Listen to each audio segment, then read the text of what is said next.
한미 FTA를 추진할 때 많은 진보적 단체들이 우려를 표명했습니다. 상당히 과장되고 상당히 좀 가상이 기초한 우려가 많았다는 것은 마찬가지로 이 언론 중재법도 수없이 많은 언론에서 과장해서 무제한 토론, 빌리버스터는 물론이고 법적 투쟁은 물론이고 정치적 투쟁도 반드시 해 나갈 것입니다.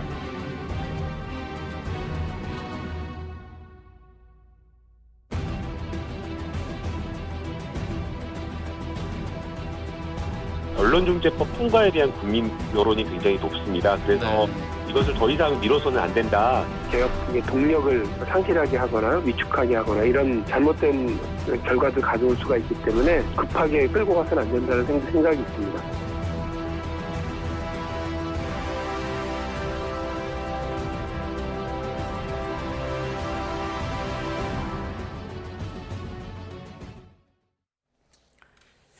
네, 언론중재법 개정안을 놓고 최종 담판에 나섰던 여야 원내대표, 앞서 현장을 연결해서 속보로 확인을 했습니다만 합의점을 도출하지 못하면서 본회의가 무산됐습니다. 또 윤희숙 국민의힘 의원의 의원직 사퇴안을 둘러싼 여야의 셈법도 복잡해 보입니다. 나이트 포커스 오늘은 최진봉 성공회대 교수, 또 장성철 대구 가톨릭대 특임 교수 두 분과 함께하겠습니다. 네, 안녕하십니까? 네, 안녕하세요. 네, 나이트 포커스 대기하면서 아마 속보로 확인하셨을 겁니다. 일단 앞서 10시 정도에 9시에 열렸던 네 번째 회동도 무산이 되면서 내일 오전 10시 다시 만나기로 했고 양당이 새로운 제안을 내놨다는 소식과 함께 일단 본회의는 무산이 됐습니다. 양당의 새로운 제안 어떤 내용일까요? 아무래도 좀 독소조항과 관련됐을 것으로 추측이 됩니다. 예, 그러니까 국민의힘에서는 두 가지 부분에 대해서 상당히 계속 지속적으로 문제 제기를 했습니다. 네. 하나는 5배 이내의 징벌적 손해배상, 이 조항은 없어져야 한다. 이것은 위헌이다. 자유 언론을 침해하는 것이다. 라고 계속 얘기를 했고요. 네. 또 하나는 고의 중과실 추정, 이 부분도 삭제를 해라. 이거는 김기현 원내대표의 말을 빌리면 상당히 웃기는 조항이다. 이걸 조항이 통과가 되거나 처리를 하려고 하면 강력한 투쟁을 하겠다라고 지속적으로 얘기했던 부분입니다. 네. 우리가 아직 새로운 제안이 어떤 것인지는 확실하게 알지는 못하지만 이것과 관련해서 여당이 어느 정도 제안을 했고 야당이 내일 의총을 통해서 좀 당내 의견을 모으고 난 다음에 여야 원내대표 회담이 국회의장 주재로 내일 10시에 열리게 될 것 같습니다. 그러면 본회의가 다시 열릴지는 좀 그 회동이 끝나봐야 알 것 같고요. 교수님은 어떻게 예상합니까? 하십니까? 예. 제가 일단 장 교수가 얘기했던 것처럼 기본적으로 두 가지 문제인 것 같아요. 근데 이제 여당은 고의 중과실 문제는 어느 정도 양보를 할 자세가 돼 있는 것 같아요. 그러니까 네. 워낙 논란이 되다 보니 또 고의 중과실 문제는 언론사나 언론 단체들에도 많은 부분 좀 비판적 입장을 갖고 있었고, 근데 그 징벌적 손해배상에 대해서는 크게 그렇게 언론사나 시민사회단체들에서 반발을 하진 않았거든요. 그래서 아마 고의 중과실 문제는 여당 입장에서 어느 정도 양보할 생각이 있는 것 같은데, 이제 야당이 5배라고 하는 이제 그 징벌적 손해배상 여기에 대해서 이제 철회를 요구하는 것으로 알려지고 있는데, 이 부분까지 만약에 바꾸게 되면요, 이 법이 있을 존재 가치가 없어져요. 사실은 언론중재법에서 이 징벌적 손해배상제가 많은 부분 후퇴한 부분이 있어요. 그게 뭐냐면 원래는 하한선도 있었어요. 네. 얼마 밑으로는 주지 못하는데 그걸 없앴어요. 하한선 자체를 없애버려서 최저로 줄 수도 있고 네. 5배까지 할 수 있기 때문에 이거는 중재위원회하고 법원에서 판단을 하는 거거든요. 정부가 하는 게 아니라. 그러니까 중재위원회나 법원에서 어떻게 판단에 따라서 그 어떤 문제의 어떤 중함에 따라서 그냥 동일하게 1배로 할 수도 있고 2배로 할 수 있고 3배도 할 수 있는 거니까 그 점에 대해서 이것마저 만약에 없앤다고 하면 사실은 이 법을 바꿀 이유가 없는 거죠. 그게 가장 중요한 요소이기 때문에. 네. 그래서 여당 입장에서는 그것까지는 아마 합의하기 어려울 겁니다. 만약 합의가 된다고 하면 이 고의 중과실 문제, 이 문제는 좀 애매하고 그걸 따지기가 어려워서 언론 단체들이나 시민사회 단체도 반대했던 부분이 있어요. 그래서 아마 여당이 이 부분까지는 합의를 할 것 같은데요. 야당이 계속 이제 5배 그 문제도 없애자고 하면 아마 결렬되지 않을 그렇게 예상이 됩니다. 근데 고의 중과실 문제 부분은 아까 오후에 원내대표 회담 때 이미 여당이 자기네들이 이 조항은 폐지를 하겠다라고 제안을 했어요. 그랬는데도 불구하고 김기현 원내대표는 아니다. 5배 조항까지 다 없애야 된다라고 강력하게 주장한 것으로 알려져 있습니다. 그러니까 단순하게 고의 중과실 추정만 삭제하겠다고 하면 새로운 제안이라고는 안 했을 것 같아요.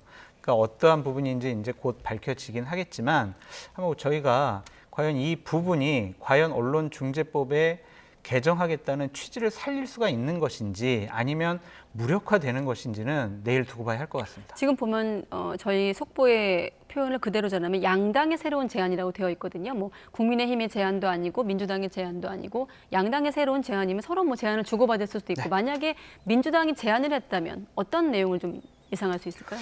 글쎄요, 그러니까 5배 이내가 아니라 그럼 5배가 아니라 한 2배? 뭐 아니 3배? 이런 식으로 좀 배수를 좀 조정한 것이 아닐까라고 추측해 볼 수 없는 게 좀 네. 답답합니다. 알겠습니다. 자, 이제 본회의는 오늘은 이제 무산이 됐고 사실 임시국회만 놓고 봤을 땐 내일 하루 남은 상황 아니겠습니까? 그럼 내일 상황 그리고 이후 상황을 좀 예상을 해 본다고 하면 8월 임시국회 내일 하루 남았는데 본회의가 열릴 경우 그럼 국민의힘 같은 경우 필리버스터를 기존의 입장대로 고수할까요? 그러니까 여야 합의로 열리게 되면은 처리가 될 수가 있을 거예요. 네. 근데 야당이 합의 안 해주고 여당이 단독으로 상정을 해서 처리하겠다고 하면 야당 입장에서는 필리버스터를 합니다. 그러면 8월 달 임시국회 회기 때는 절시 처리가 안 되고요. 9월 정기국회 때 가서 다시 민주당이 이 법안을 상정하게 됩니다. 네. 그럼 그때는 필리버스터를 할 수가 없어요. 왜냐하면 동일 법안에 대해서 필리버스터를 반복적으로 할 수가 없는 규정이 있거든요. 네. 그렇다면 그때가 되면 결국에는 여당이 원하는 대로 법안은 처리가 되게 돼 있다라고 말씀드립니다. 네, 지금 보면 이제 국회법에 근거해서 무제한 토론에 대한 내용이 나가고 있는데 최 교수님은 어떻게 예상하십니까? 내일 하루 남은 임시국회 아니면 9월 정기국회로 넘어갈 것으로 예상하십니까? 처리는 하더라도 9월로 넘어가죠. 내일은 처리는 안 될 거예요. 아마 네. 상정을 하더라도 이제 말씀하신 것처럼 기본적으로 필리버스터를 하게 되고 그렇게 되면 이제 회기가 끝나니까 31일 날 자정이 되면 이제 필리버스터 종료가 되게 되고요. 네. 그럼 9월에 이제 상정하면 그 법안으로 필리버스터를 못 하니까 처리가 가능하죠. 그래서 만약에 처리가 된다 하더라도 즉 민주당이 단독으로 처리를 시도해도 9월 정기국회에서 가능한 것이지 8월 30일 내일까지 처리는 지금으로서는 어려워졌다 이렇게 볼 수 있을 것 같습니다. 네, 아무래도 앞으로의 상황은 내일 오전 10시 회동 결과를 좀 예상을 해봐야 될 것 같고요. 물리적인 상황은 이에 앞선 양당의 입장을 다시 한번 정리를 해보도록 하겠습니다. 앞서 민주당 지도부 같은 경우는 입법 독주라는 비판을 의식한 듯 이제 본회의 상정 여부를 두고 전방위의 설득에 나서기도 했는데요. 여야 입장 한번 또 이어서 들어보도록 하겠습니다. 즉 FTA나 공수처 법안은 진보 보수 양쪽에서 다 극단적인 과장을 했던 것이 지나고 나오니까 확인됐습니다. 마찬가지로 이 언론중재법도 언론 재갈 물리기다 수없이 많은 언론에서 과장해서 극단적인 경우를 사실인 것처럼 이렇게 확대 해석을 하고 있습니다. 저희 민주당은 절대 독선적으로 뭘 하지 않습니다. 충분히 의견 수렴을 하겠습니다. 어떤 분들은 민주당의 법안에 대한 대안이 필요하지 않겠느냐라고 말씀하시는 분들이 계십니다. 그렇습니다. 대안은 명확합니다. 폐기입니다. 오늘 만약 상정한다면 오늘과 내일 이어지는 무제한 토론, 필리버스터는 물론이고 그 후에 이어지는 모든 후속 절차에서 법안의 공포와 시행 모든 과정에서 우리 국민의힘은 법적 투쟁은 물론이고 정치적 투쟁도 반드시 해 나갈 것입니다. 네, 여당 입장 묻기 전에 지금 김기현 원내대표 발언 중에 눈에 띄는 단어가 있는데 대안은 명확하다, 폐기라는 발언이 있는데 마침 공교롭게도 지난주에 언론노조 위원장이 출연을 했었거든요. 저희 나이트 포커스에 그때 야당의 어떤 대응 어떻게 평가하냐는 질문에 언론노조 위원장이 대안 없는 반대를 하고 있다고 했거든요. 지금 그런 부분은 어떻게 좀 보십니까? 그렇습니다. 아까도 뭐 말씀드렸듯이 두 가지 조항에 대해서 문제 제기를 적극적으로 하고 있지만 예. 아니 왜 야당은 대안을 좀 제시해서 국회 내에서 토론을 하고 협상을 하도록 해야지 왜 자꾸 반대만 하느냐. 당신들의 대안을 좀 내놔라. 대안 법안이 뭐냐라고 네. 계속 여당은 욕을 하고 있는 것이죠. 그런데 민주당 행태를 한번 봐보십시오. 문화체육관광위원회의 법안심사소위원회도 국민의힘이 퇴장한 가운데 자기네들끼리 단독으로 처리를 했습니다. 네. 전체회에서도 그랬습니다. 안건조정위원회에서도 국민의힘 퇴장하고 자기들끼리 했어요. 그리고 법사위원회에서도 국민의힘 퇴장하고 자기네들끼리 했습니다. 이것이 과연 대화와 협상을 하겠다는 자세인지 자기네들끼리 처리할 거면서 왜 야당 보고 대안을 내놓으라고 합니까? 이것은 단순하게 책임이 우리한테만 있는 게 아니라 야당한테도 있어. 라고 뒤집어 씌우는 것이다 라고 전 말씀드리고 싶습니다. 기본적으로 잘못된 법안은요, 대안보다는 폐기를 해야 되는 것이 맞다라고 말씀드립니다. 그러니까 지금 장 교수가 얘기하는 부분은 야당 입장에 이렇게 얘기할 수 있는데, 사실은 이제 이 법이 처음 시작할 때부터 야당은 무조건 다 반대를 했어요. 이거 언론 재갈법이다, 언론을 무력화시키는 법이다. 그건 과장된 표현이거든요. 절대 그렇지 않습니다. 이 법이 뭐 언론을 어떻게 무력화시킵니까? 언론이 취재하고 보도하는데 전혀 저는 크게 문제가 될 거라고 보지 않아요. 허위 조작 정보에 대해서만 그런 사례가 발생했을 때 5배까지 물릴 수 있고, 아까 말씀드린 하한선 높기 때문에 네. 동일하게 물릴 수도 있는 거고요. 이걸 결정하는 조직이 언론중재위원회라고 하는 것은 판사, 변호사, 교수들 이런 분들이 모여서 함께 논의하고 거기서 결정하는 거고요. 최종적으로 와도 법원에서 하는 겁니다. 정부가 개입할 수가 없어요, 기본적으로. 그런 상황이기 때문에 언론 재간 불린다 이렇게 얘기할 수는 없는데, 이제 야당은 이걸 처음부터 그냥 언론 재갈법이다, 언론을 무력화하는 법이다 하면서 무작정 반대만 했거든요. 근데 그 네. 부분에 대해서 민주당도 할 얘기가 있는 거예요. 그러니까 물론 지금 장 교수가 얘기했던 것처럼 처리하는 과정이 너무 단독으로 했다, 이 부분에 대해서 사회적으로 좀 비판이 있는 것도 분명히 있습니다. 그러나 그 전에도 좀 열린 마음으로 이 법에 대해서 얘기도 하고, 예를 들면 그러니까 무작정 폐기해야 된다고만 주장하지 않고 대안을 제기하면서 그런 부분을 얘기했다고 하면 얘기될 수 있는 기회가 있었을 텐데, 네. 서로가 사실은 양보가 좀 부족했던 것 같아요. 여당도 그렇고 야당도 그렇고. 그러다 보니까 결국은 이 법이 이렇게 지금까지 오게 돼서 이런 상황이 돼서, 이 법은 제가 아까도 말씀드렸습니다만 기본적으로 언론의 재갈을 물리는 법이라고 보지 않아요, 저는. 그래서 이 법이 물론 지금 그 시민사회단체나 언론단체에서 논란을 얘기하는 것처럼 그런 부분들에 대해서 고의 중과실 문제가 그렇게 논란이 된다면 그 부분은 좀 손볼 수 있지만, 이게 이러다 보면요, 그야말로 원래 법의 취지와 다르게 법이 자칫 바꿀 필요도 없을 정도로 제 이런 표현 누더기 법안이 될 가능성도 있기 때문에, 제가 볼 때는 이렇게 해서 합의해서 통과시킨다 한들 민주당 지지자들이나 아니면 진보적 지지자들이 과연 이 법을 좋아하겠습니까? 저는 제가 볼 때는 양쪽으로부터 비판을 받을 수 있는 위험성도 있다고 봅니다. 교수님께서 아주 정확한 말씀을 해주셨어요. 네. 그럼에도 불구하고 야당과 언론단체, 시민단체가 반대하면 조금 더 논의했으면 좋겠다라는 것이 저의 입장이기도 하고 야당의 입장입니다. 헌법 21조 언론의 자유라는 국민의 기본권을 보장해내온 법입니다. 그렇다면 이것을 제한하려면 상당히 구체적이고 최소화해야 돼요. 근데 이 법안은 너무 자의적이고 포괄적으로 언론의 자유를 제한할 수 있다라는 우려를 많이 낳고 있습니다. 그렇다면 사회적 갈등의 소지가 많은 법안이라면 보다 더 많이 대화하고 타협하고 협상하고 조정해야 돼요. 이렇게 밀어붙이기 식으로 해서는 여당이 원하는 법안 만들 수가 없습니다. 저희가 민주당과 송영길 대표를 의심할 수밖에 없는 게, 송영길 대표 얘기했어요. 아니 야당 보고 국민의힘 당신들은 그냥 계속 야당만 할 거야? 이런 식으로 얘기했거든요. 이 말을 해석을 해보면 결국에는 여당과 집권 세력을 위해서 우리가 언론중재법을 개정하는 거야 라는 자기 고백이라고 할 수가 있습니다. 네. 헌법상의 기본권을 제한하는 법안 이렇게 처리하면 안 됩니다. 조금 더 많은 지혜를 모아야 된다라고 말씀드립니다. 네, 송영길 대표도 한미 FTA 사례 앞서 들으셨지만 통과 필요성을 강조했습니다만 또 충분히 의견 수렴을 하겠다라는 것은 속도 조절론에 나서겠다는 해석도 가능하고, 실제로 오늘 의원총회도 한 2시간 정도 열렸고 여러 가지 전방위적으로 좀 하루 종일 의견 수렴에 나서긴 했습니다. 하루 갖고 될까 싶긴 합니다만은. 네. 그런 여러 가지 노력을 했죠, 사실은. 그러니까 시민사회단체, 이게 사실은요, 야당만 반대했다면 이렇게까지 물러서지 않았을 거예요. 네. 저는 그렇게 봐요.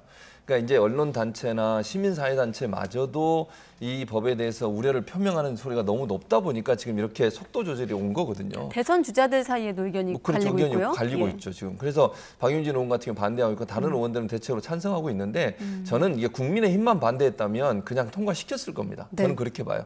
다만 이제 언론 시민사회단체와 이런 데서 이 문제에 대해서 이제 심각하게 고민을 하고 있고, 그 부분을 조금 더 시간을 갖고 했을 필요성은 저도 있다고 봐요, 일정 부분.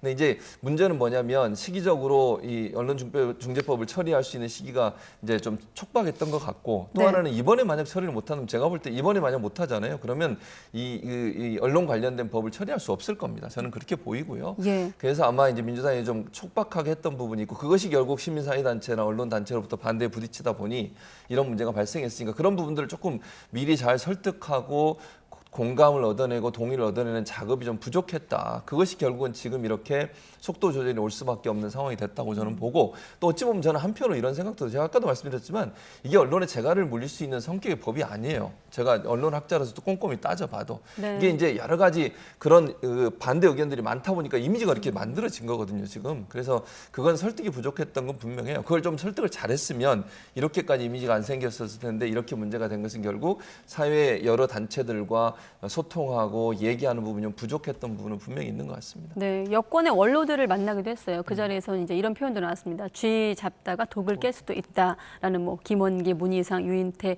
임채정 같은 여권 내 원로들을 만난 자리인데, 아마 그런 쓴소리라고 해야 될까요? 그런 말들도 좀 민주당 결정에 영향을 미쳤을까요? 그렇죠. 그런 얘기도 하셨어요. 소를 고치려다가 소를 죽일 수도 있다. 그런 얘기를 하셨고, 유인태 전 의원 같은 경우에는 송영길 대표에게 4월 7일 날 서울과 부산시장 보궐선거 왜 졌는지 다시 한번 곰곰이 생각해봐라. 아무리 뜻이 옳다고 하더라도 교만하고 오만하고 밀어붙이는 식의 모습은 국민들이 반감을 살 수밖에 없다. 그런 여당을 혼내주려고 4월 7일 날 그런 선거 결과가 나왔다.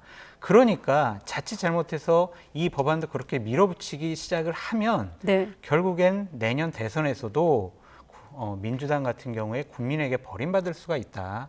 그러니까 좀 지혜롭게 해라. 천천히 가도 된다라는 얘기를 하셨고, 청와대에서도 때로는 반걸음만 가도 된다라는 얘기를 했거든요. 이 말은 너무 강행 처리하지 말아라. 그런 뜻으로 보여집니다. 네. 이러한 뭐 민주당의 고문들과 청와대의 분위기도 이번에 좀 계속 야당과 합의 처리해야 된다라는 그러한 것으로 좀 민주당이 방향을 좀 선회한 하나의 포인트가 아닐까라는 생각도 듭니다. 마침 청와대를 언급하셨기 때문에 이 시나리오는 이제 9월 정기국회 이후, 만약에 이제 9월에 정기국회 처리될 경우 대통령 거부권 얘기까지 나왔기 때문에 제가 마지막으로 이제 관련해서 시나리오를 하나만 더 예상을 해보면, 물리적으로라면 이제 정기국회가 열리면 첫 번째 안건으로 자동 표결되는 것으로 알고 있습니다. 그렇게 됐을 경우 어떻게 좀 그 다음 단계를 예상할 수 있을까요? 만약에 이걸 상정해서 처리를 한다고 하면 민주당은 처리를 할 가능성이 있다고 보여지고요. 네. 그 이후에 대통령이 거부권을 행사할 가능성은 저는 거의 없다고 봅니다. 민주당이 처리를 했는데 대통령이 거부권을 행사한다. 그거는 국민들 볼 때도 상당히 좀 이해가 안 되는 영역일 수 있고요. 실제로 문 대통령이 국회에서 통과된 법안을 거부한 적이 없죠. 없는 것으로 알고 있는데요. 그래서 예. 국회를 존중한다는 의미도 있고, 또 민주당과 그럼 청와대가 갈등 요소로 부각할 수 있는 그런 이미지가 생길 수도 있어요. 그래서 네. 그럴 가능성은 저는 낮다고 봅니다. 물론 이제 뭐 신중론이나 이런 부분에서 청와대가 예컨대 국회에 의견을 전달할 수는 있지만, 국회가 통과시킨 법에 대해서 대통령이 거부권을 행사한다는 것은 국민 모두가 볼 때 상당히 문제가 있는 법안일 때는 가능하겠지만, 네. 이렇게 정치적으로 논란이 되고 있고 여야가 첨예하게 대립하고 있는 부분인데 대통령이 거부권을 행사한다? 그럴 가능성은 저는 낮다고 보기 때문에, 만약에 상정이 된다고 하면 통과될 가능성이 높지 않나 이렇게 보여집니다. 네, 국민의힘에서 이제 대통령의 거부권을 언급을 했기 때문에 네. 질문을 드렸고, 교수님은 어떻게 우리 전망하십니까? 최준봉 교수님께서 말씀 잘 해주셨고요. 저는 한마디만 좀 덧붙이고 싶은 게 뭐냐면, 아무리 자신들이 옳다고 생각하는 법안도 강행 처리보다는 합의 처리가 더 낫습니다. 그러니까 좀 천천히 가시라. 그것이 네. 국민과 민심이 원하는 뜻이다라고 말씀드리고 싶네요. 네, 알겠습니다.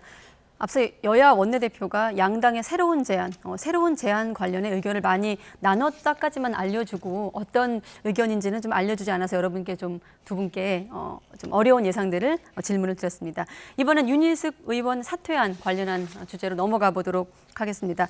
부친의 부동산 투기 의혹이 불거진 윤희숙 의원직 사퇴라는 초강수를 두긴 했지만 여야 모두 떠넘기기라고 해야 될까요? 미적지근해 보이는데, 먼저 민주당 소속 의원 발언 들어보도록 하겠습니다. 이것을 마치 사퇴한다고 쓰니까 대단한 거 아닙니까? 무슨 사퇴를 하세요? 죄를 다 달게 받으시고 조사를 받으세요. 죄가 있으면 받으면 되고, 없으면 해명해야 되는 거잖아요. 그리고 없다면 그 문제점에 대해서 밝혀야 되는 거예요. 이 민주당은 이번에 앞뒤 재지 말고, 네네. 뭐 우리 캠프 윤희숙 같은 의원이 몇 명인지 재지 말고, 예. 무조건 뭐 의원직 사퇴해서 처리해야 됩니다.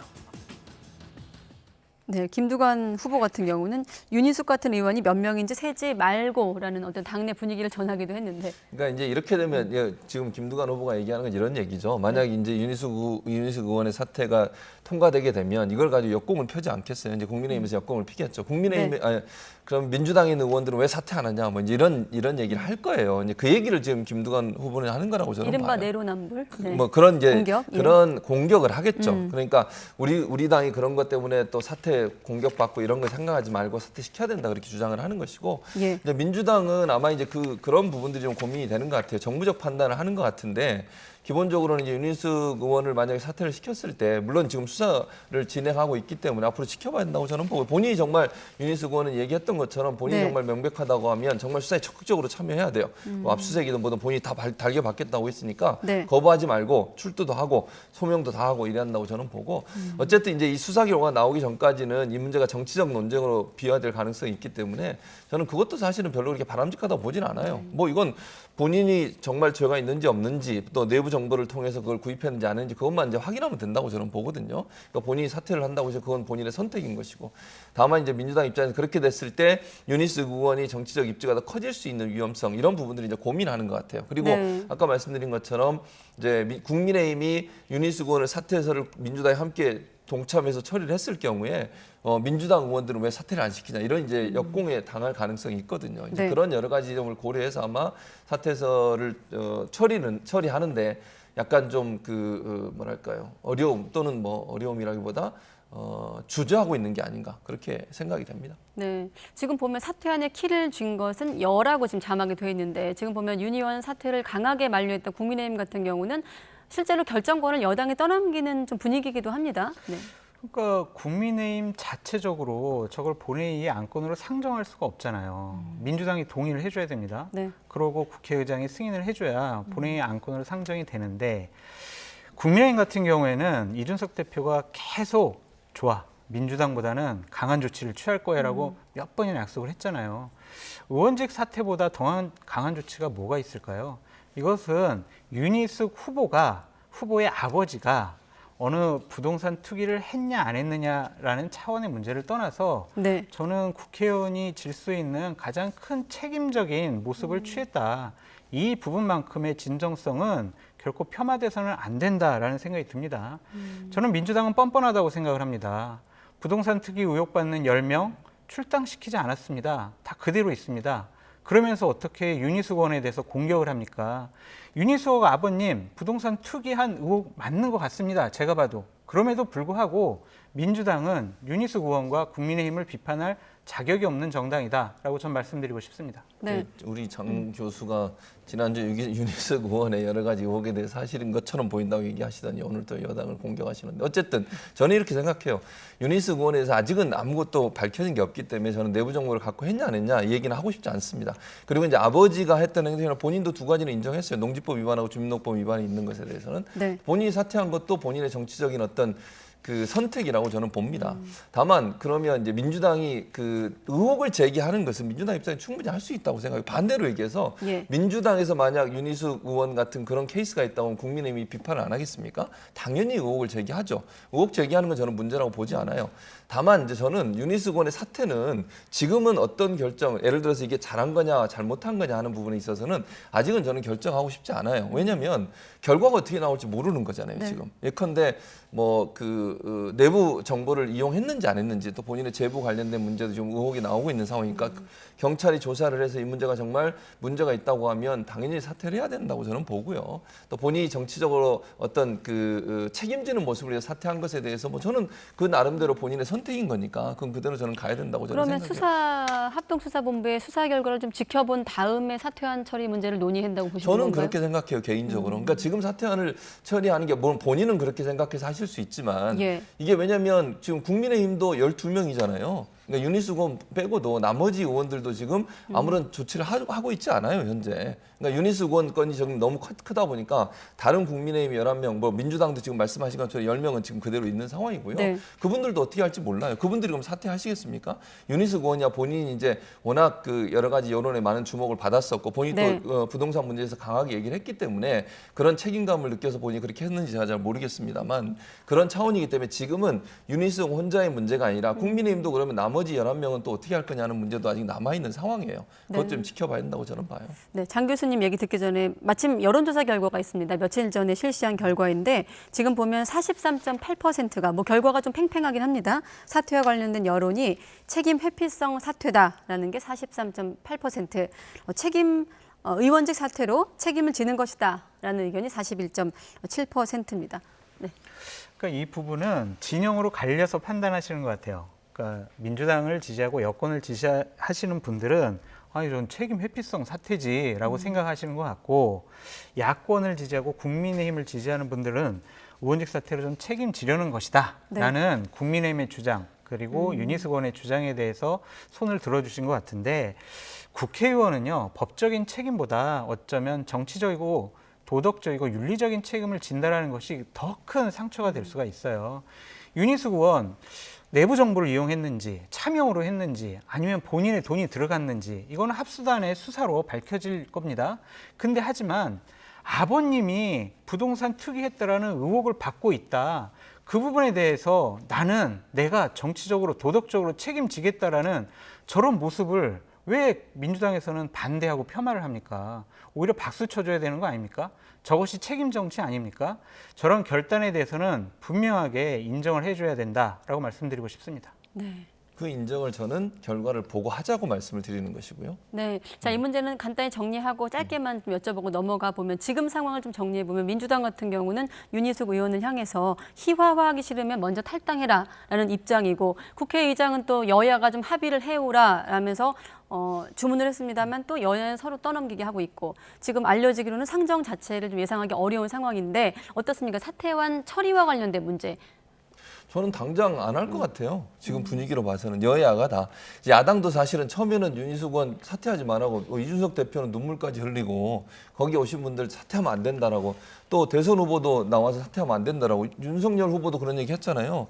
그러더니 갑자기 또 사퇴해야 된다고 지금부터 주장을 하고 있습니다. 아마 여러 가지 정치적 문제를 고려한 걸로 저는 봐요. 여야가 다 그렇다고 보여지고요. 그래서 아마 이게 합의해서 같이 상정하기 어려울 거다. 국회의장 입장에서는 여야가 합의에 오면 상정해야겠다고 하는데 합의가 되겠습니까? 제가 볼 때는 안 될 것 같고 윤희숙 의원은 본인이 얘기를 했으니 아마 이제 본인은 행동을 할 가능성이 있다고 봐요. 예컨대 뭐 의원실을 빼든 아니면 세비를 반납하고 예컨대 본인이 그렇게 하기로 예. 했잖아요. 그건 본인이 선택이니까 하시면 된다고 저는 보고요. 그게 이제 어떤 결과가 될지 또는 이제 국민들이 그걸 어떻게 볼지는 저는 뭐 개인적으로 이 조사 결과가 나왔을 때 그게 어느 정도 자리가 잡히지 않을까 하는 생각이 듭니다. 네. 사실 사퇴안 같은 경우는 과반 출석에 과반 찬성이면 가결이 되긴 합니다. 네. 네. 그런데 쉽지 않아 보입니다. 민주당이 반대할 겁니다. 왜냐하면 부메랑으로 다가올 거거든요. 예. 당신네들 부동산 투기 의혹받는 사람들 어떻게 조치할 거야. 국민의힘은 의원직 사퇴까지 했잖아. 라고 하는 공격에 할 말이 없을 겁니다. 그렇기 때문에 윤희숙 의원의 사퇴안 같은 경우에는 처리 안 할 가능성이 높다라는 생각이 들고요. 네. 윤희숙 의원 같은 경우에는 회관에서 짐은 다 싸는 것 같아요. 그리고 본인은 세비는 다 반납하겠다라는 약속을 지금 하고 있고 그렇다면 조금 더 진정성이 있으려면 회관을 다 철수를 하고 보좌진들도 다 해촉을 해야 되지 않느냐라는 그런 주장도 있는데 보좌진 해촉 문제는 대략 10명 되거든요. 그분들의 또 생계 문제도 있기 때문에 함부로 이것을 해촉하는 것은 여러 가지 다른 또 논란을 불러일으킬 수가 있습니다. 그래서 내일이나 이번 주에 윤희숙 의원이 어떠한 선택을 할지 좀 지켜봐야 할 것 같다라고 말씀드립니다. 네, 또 워낙에 지금 전국이 언론중재법과 같이 물려있기 네. 때문에 같이 맞물려서 좀 지켜보도록 하겠습니다. 자, 이번엔 인사청문회 얘기로 넘어갈 텐데 송도한 국가인권위원장 후보자 인사청문회가 있었는데 사실상 이재명 지사 무료 변론 청문회를 방불케 했습니다. 왜 이런 얘기가 나왔는지 한번 들어보도록 하겠습니다. 이재명 지사랑 원래 아는 사이는 아니시죠? 전혀 아는 사이가 아니고요. 예, 다만 민변 후배 네, 회원이다 알겠습니다. 그러면 하는 상고위에서 검토는 하셨어요? 초안 잡은 걸 봤습니다. 부정청탁도 방지법에 따르면 이게 그 금품 등이라고 돼 있습니다. 네. 금품 등이라는 건 금품뿐만 아니라 네네. 어떤 무형 유형의 어떤 경제적 이익까지 포함을 하고 있어요. 예. 그리고 이게 100만 원 이상이 되느냐 마느냐를 떠나서 이것은 무료 변론을 하셨잖아요. 네. 그리고 또한 본인이 시간을 투입해서 또한 그 검토 그 민변 소속 변호사들이 그 회원들의 시국 사건이라든지 정치적 사건, 본인의 잘못과 무관하게 네. 이제 이런 문제들이 있었을 때 연명으로 많이 참여하는 것이 30년 이상 된 그 민변의 그런 관행처럼 진행되었던 모습들이시죠? 네, 그렇습니다. 네.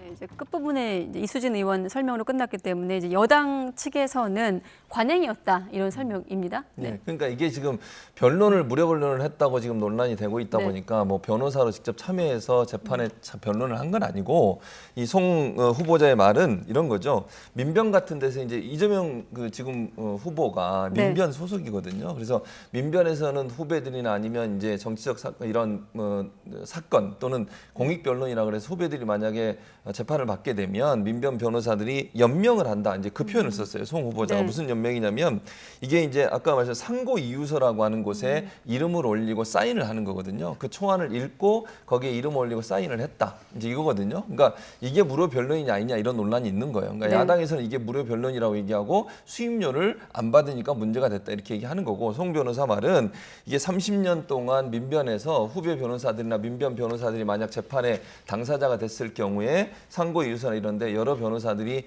연명하고 사인을 한다. 대신 본인이 변호를 해서 뭐 출석을 해서 변호를 하거나 직접적인 변호 활동을 한 게 없다. 그래서 크게 문제가 될 거라고 본인은 생각을 안 했고 금액에 대해서도 돈을 받을 생각도 없었다. 이렇게 얘기를 하고 있거든요. 아마 네. 그러니까 그 민변 변호사한테 연명장을 돌리고 이 상고 이유서를 돌리고 취지에 동조하는 사람들이 이름 쓰고 사인하는 것 같아요. 그 과정에 사인만 했기 때문에 특별히 본인은 변호한 게 없다. 그리고 아까 얘기했듯이 송 후보자는 이재명 후보를 알지도 못한다 그러잖아요. 그러니까 예를 들어서 이게 뭐 이익을 주려고 했다고 하면 거기에 대해서 뭐 아는 사람이거나 아니면 특별히 무슨 관계가 있어서 그럴 텐데 그런 부분이 없다는 점을 들어서 이건 특별히 뭐 문제가 될 거라고 본인 생각 안 했고 거기에 대해서 뭐 100만 원이나 100만 원 이하냐 이것도 생각을 자체적으로 안 했다. 이렇게 지금 얘기를 하고 있는 상황입니다. 그러니까 여당 입장에서는 이제 특히나 송 후보자 입장에서는 탄원서 성격이었고 그렇게 당시 얘기하고 어떤 있죠. 직무 관련성이 없었다는 부분을 주장하고 있습니다만 국민의힘은 부적격 의견을 냈습니다. 근데 기본적으로 변론서에다가 사인하고 이름만 올리는 것만 해도 변론이에요. 그것만 가지고도 상당한 수임료를 받습니다. 네. 저렇게 송도한 후보자처럼 상당히 권위 있고 이름이 높으신 분 같은 경우에는요. 상당히 금액이 높아요. 근데 그걸 무료로 해줬다? 그것이 관행이었다? 그것이 전통이었다? 최진봉 교수님, 대한민국이 언제부터 민변의 전통과 관행이 대한민국의 국법인 부정청탁금지법, 김영란법 위에 있습니까? 김영란법이 있기 전에는요, 저런 관행, 전통, 좋습니다. 아름다운 일이죠. 민주화를 위해서 노력했던 분들에게 서로 도움을 주는 것 좋습니다. 하지만 김영란법 이후에는요, 저런 것도 분명히 법을 위반한다라고 되어 있습니다. 무료변론, 지원도 부정청탁금지법의 굴레 안에 있는 거예요. 그 변호사분들이 왜 저것을 관행이다, 전통이다라는 것으로 이것을 벗어나려고 합니까? 우리나라 대한민국 국법이 민변보다 아래에 있습니까? 민변의 전통보다 아래에 있습니까? 이것은 말도 안 되는 일이 벌어지고 있다라고 말씀드리고 싶고요. 이것은 본인이 제가 생각해보니까 정말 잘못한 일을 했네요 라고 자기 고백을 한 것이다 라고 꼭 저희가 추측할 수밖에 없다라고 말씀드려요. 김영란법에서 논란이 되는 것은 직접적으로 공직자가 아닌 사람이 지금 얘기했듯이 법을 어기려면 100만 원 이상의 금품을 제공했을 경우나 아니면 100만 원 상당의 상당하는 어떤 행동을 했을 경우에 김영란법 위반이 되는 거예요. 그럼 네. 지금 송 후보자는 공직자가 아니었고 직무와 직접적인 연관이 없기 때문에 100만 원 이상이 돼야 되는 거예요. 법적으로 그렇다는 얘기를 하는 거예요, 지금. 그러니까 이 변론이 100만 원의 가치가 있느냐 없느냐를 가지고 따져야 되는 거예요. 예를 들어서 공직자나 직무 연관성이 있는 사람은 100만 원이 아니라 뭐 1,000원도 받으면 안 되지만 김영란법에 보면 직접적인 직무 연관성이 없거나 공직자가 아닌 경우에는 직무 연관성이 없는 경우에는 1회 안에서 100만 원이고 1년 안에서 300만 원이에요. 그 규정에 따라서 이게 문제가 되느냐 안 되느냐를 따져야 된다는 거죠. 그러니까 오늘도 그 문제가 논란이 된 거예요. 그러니까 100만 원이냐 아니냐 문제를 따진 건데 송 후보자는 이게 본인이 거기에 사인해 주는 게 그 변호인으로 수임료를 받는다고 생각도 안 했었고 100만 원이냐 아니냐도 생각도 안 했었다. 받을 생각도 원래 없었다라고 얘기를 하고 있고 이게 그럼 상식적으로 해서 변호사들이 수임료를 받을 때는 당사자와 어떤 계약을 통해 수임료를 적지 않겠어요? 그런 과정이 없었기 때문에 본인은 돈 받을 생각이 없었다고 얘기를 하는 거예요. 그러니까 송도한 씨도 문제지만 그 변론의 혜택을 받은 이재명 지사는 공직자 아니겠습니까? 이재명 지사가 법 위반의 소지가 있다라고 계속 주장을 하는 거죠. 그러니까 이런 건 이거예요. 그냥 민변의 전통과 관행이 대한민국 국법보다 위에 있다라고 본인들이 자인하는 겁니다. 나라 이렇게 운영하면 안 됩니다. 그건 너무 그러니까 장 교수가 개인적으로 주장하시는 것을 너무 뭐랄까요 형식화해서 얘기하시는 거고요. 민변의 어떤 관행이 법보다 위에 있다는 게 아니고 그게 정말 아까도 말씀드렸잖아요. 그 청탁금지법에 있는 규정에 어긋나지 않는다는 얘기를 하는 거예요. 예를 들어서 만약에 정말 변론을 하면 변론사에 예를 들어서 무료 변론을 하게 되면 정말 이게 이런 변론을 통해 이 정도의 수임료를 받을 수 있다고 하는 규정이 있어야 될 텐데 이런 이 관행적으로 이런 것들이 계속 이루어지면서 그런 수임료를 받지 않았던 상황에 대해서 설명을 하면서 관행을 얘기한 것이고 네. 지금 얘기하는 게 예를 들어서 민변이 하는 관행이 법보다 위에 있다 이렇게 주장했다고 저는 보지 않아요. 그러니까 이게 송도한 후보자에게 당신은 김영란법 위반했어 이것도 있지만 이재명 지사가 김영란법 위반했다라는 문제 제기를 이낙연 후보 측에서 먼저 한 거라니까요. 그러니까 이 부분에 대해서는 이재명 후보 측이 해명을 해야 될 문제다라고 말씀드려요. 그러니까 이낙연 후보가 잠시만요. 요 사건이 뭐길래 하는 분들도 계실 것 같아서 잠시 설명해 드리면 이제 2019년 2년 전에 이재명 지사 이제 선거법 위반 사건 상고심 사건을 변론하면서 이제 수임료를 받지 않았다 이렇게 이제 주장을 하면서 불거진 사건인데. 네. 그러니까 변호를 했다고 얘기하니까 이제 오해를 불러일으킬 수 있어요. 예. 제가 아까도 말씀드린 상고 이유서라고 하는 것은 상고를 하면서 거기에 여러 변호사들이 서명을 하고 연명을 한 거예요. 근데 이분이 대표 변호사를 예컨대 변호를 맡은 게 아니라는 걸 제가 네. 분명히 말씀을 드리고요. 이 사건은 그런 거예요. 그 토론회에서 이재명 지사가 발언한 게 진실이냐 아니냐 이 문제 가지고 사실은 이제 재판이 이루어진 거거든요. 네. 그러니까 형 관련된 문제가 아니라 그 발언한 내용에서 김영한 전 의원이 문제를 제기했고 그것 때문에 이제 선거법 위반 혐의로 재판을 받았던 것이고요. 물론 네. 거기서 이제 문제가 없이 끝났습니다만 그 과정에서 이제 여러 민변에 있는 소속된 변호사들이 연명을 했던 것 같고 그게 상고 유서로 제출이 됐죠. 이제 말씀하신 것처럼 이낙연 후보 측에서 그걸 문제를 제기했어요. 근데 오늘 이제 청문 보고서 채택이 됐는데 여야 합의로 채택이 됐어요. 여당 일방적으로 한 게 아니라 여야가 합의해서 그 말은 저는 개인적으로 생각할 때 야당도 이 문제가 그렇게 크게 문제가 된다고 보지 않는다고 생각해요. 그래서 네. 여야 합의로 채택을 했지 않겠습니까? 저는 이낙연 후보가 문제를 제기했으니까 그게 크게 문제가 된다라고 보지 않고 이 문제가 아까 말씀드린 것처럼 관행적으로 이루어졌든 안 이루어졌든 간에 정말 이게 부정청탁법이라고 금지법이라고 하는 그 법에 저촉이 되느냐 안 되느냐 가지고 따져야 되는 문제라고 저는 봐요. 네, 일단 이 지사 측은 직접 확인해 보라 이런 입장을 내긴 했는데 저희 여론조사도 봐야 되는데 여기까지만 간단히 듣도록 하겠습니다. 야당은 부적격 의견을 낸 것이고요. 합의 처리해줬다고 그래서 찬성 이건 한 건 아니라고 생각이 들고요. 예. 상고 이유서가 변론의 행위가 아니다라고 얘기하시는 거에는 제가 좀 동의를 할 수가 없다. 변호사님들은 다 물어보세요. 상고 이유서 자체도 변론의 행위다라고 말씀할 겁니다. 그러니까 변론의 행위인데 그게 정말 그걸 하면서 그럼 모두 다 100만 원 이상의 돈을 받았느냐 지금까지 그건 아니라고 주장을 하고 있는 거잖아요. 그러면 이제 부정청탁금지법에는 저촉될 수 없다고 얘기를 하는 거예요. 네, 알겠습니다. 이 문제가 또 뭐 일단 이 지사 측에서는 명락대전으로 번지는 걸 좀 경계하고 있습니다만 어떻게 또 확산할지 안 할지 지켜보도록 하겠고 짧게 대선 후보 적합도 결과를 좀 보고 마무리 짓도록 하겠습니다. 일단 오차 범위 안에서 이 지사가 좀 앞서는 것으로 나타났거든요. 교수님 어떻게 해석하십니까? 네, 이재명 지사가 29.1%고요. 저번 조사보다 2.3% 올라갔습니다. 네. 윤석열 후보 27.4, 저번보다 2.4% 내려갔고요. 이낙연 후보 13.6, 홍준표 후보 9.4%입니다. 이것은요 보면은 이재명 지사가 그러니까 여권의 대선 후보 경선을 치르면서 많은 검증과 네거티브 공격을 받았지만 점점 차기 대선 후보로서의 경쟁력은 강화되고 있다라고 해석할 수밖에 없을 것 같아요. 그리고 윤석열 후보 같은 경우엔 그동안 좀 부적절하고 좀 여러 가지 실수하는 모습들을 보여온 것에 대한 하나의 좀 국민적 여론이 반영이 돼서 좀 하락하지 않았느냐라는 생각이 들고 우리가 뒤에서 보겠지만 홍준표 후보 같은 경우에는 보수 후보권에서는 바로 보여주시죠. 네. 보수 후보 적합도에서는 네. 상당한 폭으로 이제 올라갔거든요.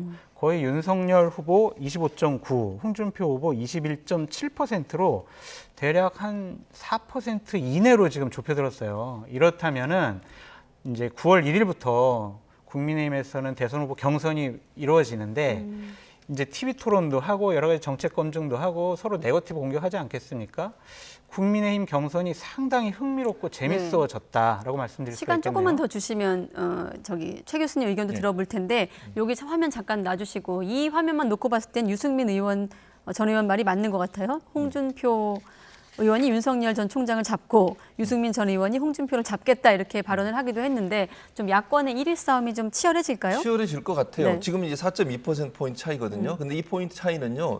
이 오차 범위 내에 있어요. 플러스 마이너스 3.1%니까. 오차 범위 내에 있다는 말은 우열을 가리기 어렵다는 거예요. 윤석열 후보가 지금 숫자적으로는 앞서 있지만 그게 유의미하지 않는 거예요. 누가 1등이라고 얘기할 수 없는 상황이라는 거죠. 그러면 홍준표 후보의 이런 약진이 앞으로도 계속될 가능성이 있다고 보고 특히 토론회가 시작이 되면 그게 더 강해질 가능성이 저는 있다고 봐요. 유승민, 홍준표 두 분의 지지율이 계속 상승하고 있는데 윤석열 후보의 어떤 말의 문제, 그다음에 언어의 문제, 또 설명의 문제가 자질의 문제까지 번지고 있는 상황이고 토론회 과정에서 이게 만약에 더 강화되게 되면 홍준표, 유승민의 상승세는 커지고 높아지고 윤석열의 지지율은 떨어질 가능성이 있다.